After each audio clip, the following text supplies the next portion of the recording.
বিরতির পর স্বাগত।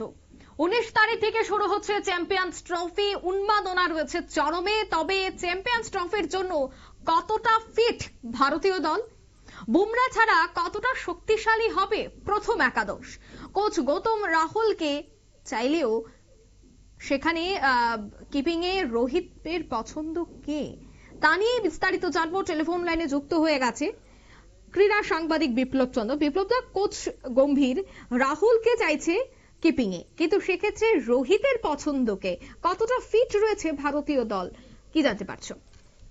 দেখো, 19 ফেব্রুয়ারি থেকে চ্যাম্পিয়ন্স ট্রফি শুরু হবে এবং এই চ্যাম্পিয়ন্স ট্রফিকে নিয়ে ইতিমধ্যেই কিন্তু ভারতীয় দল পৌঁছে গেছে দুবাইতে, এবং 15 সদস্যের যে ভারতীয় দল দুবাইতে পৌঁছে গেছে সেখানে কিন্তু ভারতীয় দল ইতিমধ্যে কিন্তু পরিকল্পনা শুরু করে দিয়েছে কিভাবে তারা এবারের এই আসরে অংশগ্রহণ করবে এবং কতটা নিজেদের তুলে ধরতে পারবে এবারের এই আসরে।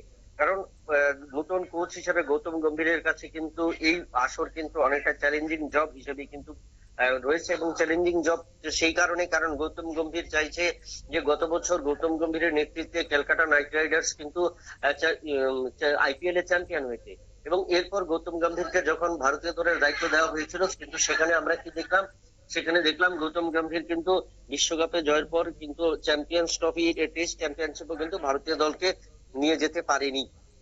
তার কারণে গৌতম গম্ভীরের উপর কিন্তু এখন বিশাল চাপ বা বিষয় রয়েছে, এবং এই জায়গায় যখন ভারতীয় দল নিউজিল্যান্ডের বিরুদ্ধে ঘরের মাটিতে নিজেদের সিরিজ হাতছাড়া করেছে এবং সিরিজ হাতছাড়া করার পর ভারতীয় দলের কিন্তু অস্ট্রেলিয়ার বিরুদ্ধে টেস্ট চ্যাম্পিয়নশিপ থেকে ছিটকে গেছে, এবং পরবর্তীতে ভারতীয় দলের যেটা লক্ষ্য ছিল সেটা হলো এবার এই চ্যাম্পিয়ন্স ট্রফি, এবং এই চ্যাম্পিয়ন্স ট্রফিকে ভারতীয় দল যদি জয়লাভ করতে হয় ভারতীয় দলকে কিন্তু একদম নাপিতুলা ভাবেই কিন্তু তাদেরকে আসর শুরু করতে হবে।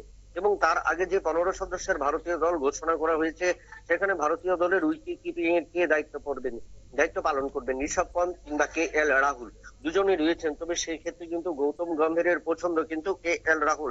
তবে রোহিত শর্মা কিন্তু অধিনায়ক রোহিত শর্মা কিন্তু সে বিষয়ে এখনো কিন্তু মুখ খোলেননি। তবে তিনি চাইছেন যে যেহেতু সবটাই নির্ভর করবে গৌতম গম্ভীরের উপর, কারণ তিনি কোচের দায়িত্ব পালন করবেন এবং সেই কোচ হিসেবে তিনি যাকে চাইবেন সেই জায়গায় কিন্তু রোহিতের কিন্তু ততটা ভরসা রাখতে হবে, কারণ অধিনায়ক থেকে দল পরিচালনা করবেন এবং সেই জায়গায় কে এল রাহুলকে বেশি পছন্দ করছেন গৌতম গম্ভীর। দুজনকে কিন্তু রাখার পছন্দ, এবং সেই জায়গায় কারণ একটা অপশন হিসেবে রাখতে হবে, যদি কে এল রাহুল ব্যর্থ হয় বা চোট সমস্যা থাকে তাহলে কিন্তু ঋষভ পন্থকে কিন্তু ভারতীয় দলের উইকেট কিপিং এর দায়িত্ব পালন করতে হবে, এবং সেই ক্ষেত্রে প্রথম একাদশে এই দুজনকে রাখার কিন্তু পরিকল্পনা দুজনের, যদিও রাহুল সে সম্পর্কে কোনো কথা বা সম্বন্ধে রোহিত কিন্তু কোনো কথা বলেনি, তবে আশাবাদী যে দুজনকে কিন্তু দলে রাখা হবে।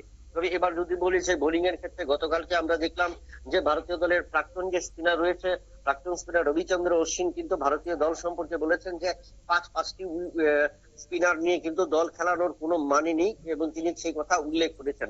তবে যেখানে জসপ্রীত বুমরা নেই, হার্দিক পান্ডিয়া এবং মোহাম্মদ সিরাজ সহ বাকি যারা রয়েছে, বরুণ চক্রবর্তী, তাদের উপরে কিন্তু নির্ভর করবে, এবং সেই জায়গায় দাঁড়িয়ে ভারতীয় দল যদি নিজেদের তুলে ধরতে পারে তাহলে কিন্তু বড় একটা চ্যালেঞ্জিং হবে। কারণ 19 ফেব্রুয়ারি থেকে আসর শুরু হচ্ছে, 20 ফেব্রুয়ারি কিন্তু ভারতীয় দল তাদের প্রথম ম্যাচ খেলবে বাংলাদেশের বিরুদ্ধে, এবং 23 ফেব্রুয়ারি ভারতীয় দল খেলবে তাদের দ্বিতীয় ম্যাচ পাকিস্তানের বিরুদ্ধে। এই দুটো ম্যাচের থেকে প্রথম ম্যাচ থেকে দ্বিতীয় ম্যাচ অতি কিন্তু চ্যালেঞ্জিং হয়ে দাঁড়িয়েছে ভারতীয় দলের। তাই ভারতীয় দল গঠনের ক্ষেত্রে রোহিত শর্মার যে সিদ্ধান্ত, রোহিত শর্মার যে পরিকল্পনা, এই পরিকল্পনা কিন্তু বাস্তবায়নের জন্য কিন্তু সবচেয়ে বেশি তার আশাবাদী, এবং সেখানে কিন্তু রোহিত শর্মা এবং গৌতম গম্ভীর তারা চাইবেন ভারতীয় দলকে সেরা ভারতীয় দল বাছাই করবার জন্য, এবং এই পরিকল্পনা রোহিত কাকে চাইবেন এবং গৌতম গম্ভীর যেখানে কে এল রাহুলকে চেয়েছেন, এবং সেই জায়গায় দাঁড়িয়ে রোহিত শর্মা তার পরিবর্তে কি ঋষভ পন্থকে চাইবেন কিনা তা কিন্তু এখনো বলা যাচ্ছে না। তবে কোচের যে দায়িত্ব, কারণ আমরা যেটা দেখলাম যে ইংল্যান্ডের বিরুদ্ধে একদিবসীয় ম্যাচের আগে যখন ভারতীয় দল 2-1 সিরিজ জয়লাভ করেছিল তারপর থেকে কিন্তু ভারতীয় দলের একের পরে এক ক্রিকেটারদের নিয়ে কিন্তু গৌতম গম্ভীর পরীক্ষা করিয়েছিলেন। তার মূল কারণটা ছিল সেই জায়গায় যে কিভাবে ক্রিকেটারদের আরো বেশি করে এগ্রেসিভ করা যায়, ক্রিকেটারদের আরো কিভাবে ভারতীয় দল সম্পর্কে সংবেদনশীল বা সচেতন হওয়া যায়, এবং সেটা কিন্তু লক্ষ্য করা গেছে। এবং এবং তাতে কিন্তু এটা আশাবাদী যে ভারতীয় দলের অধিনায়ক থেকে কিন্তু গৌতম গম্ভীর, কোচ গৌতম গম্ভীর, যেটার উপরে তিনি সবচেয়ে বেশি জোর দিয়েছেন, কারণ যে কোনো মূল্যেই হোক ভারতীয় দল কিন্তু চ্যাম্পিয়ন্স ট্রফিতে চ্যাম্পিয়ন হতেই হবে এবং সেই লক্ষ্যটাকে কাজে লাগাবেন তিনি। এবং গৌতম গম্ভীর আশাবাদী যে যেহেতু রোহিত শর্মা সে বিষয়ে মুখ খুললেনি, তাহলে কিন্তু গৌতম গম্ভীরের যে নেতৃত্ব KL রাহুলকে দিয়েই কিন্তু উইকেট কিপিং এর দায়িত্ব সামলাতে পারেন। তবে ঋষভ পন্থকে কিন্তু তিনি দলে রাখবেন এবং সেরা একাদশ বাছাইয়ের ক্ষেত্রে ভারতীয় দল কোচ এবং সিলেক্টর বা তার পাশাপাশি রোহিত শর্মা এবং গৌতম গম্ভীর উভয়কেই কিন্তু এই দায়িত্ব পালন করতে হবে। তবে ব্যাটসম্যান এবং বোলারদের উপর যতটা দায়িত্ব, সেই দায়িত্ব কিন্তু তারা পালন করতে হবে। তবে রোহিত শর্মার উপর ডিপেন্ড করবে কাকে শেষ পর্যন্ত চাইবেন এবং গৌতম গম্ভীর কাকে দলের উইকেট কিপিং এর দায়িত্ব নেবেন। উইকেট দেখে সম্ভবত সেটাই বাছাই করা হবে কোন উইকেটে এবং কোন উইকেট থেকে ভারতীয় দল ফায়দা তুলতে পারে, তার উপরই কিন্তু ডিপেন্ড করবে ভারতীয় দলে তাদের এই ম্যাচ এবং ভারতীয় দলের এই আশা বা যাত্রা বা আসর শুরু করা। অঙ্কিতা, ধন্যবাদ বিপ্লব দা।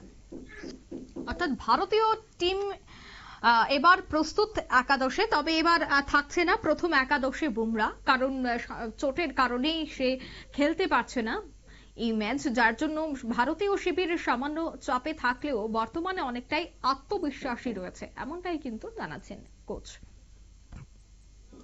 নিয়ে নিচ্ছে ছোট্ট একটি বিজ্ঞাপন বিরতি, সঙ্গে থাকুন।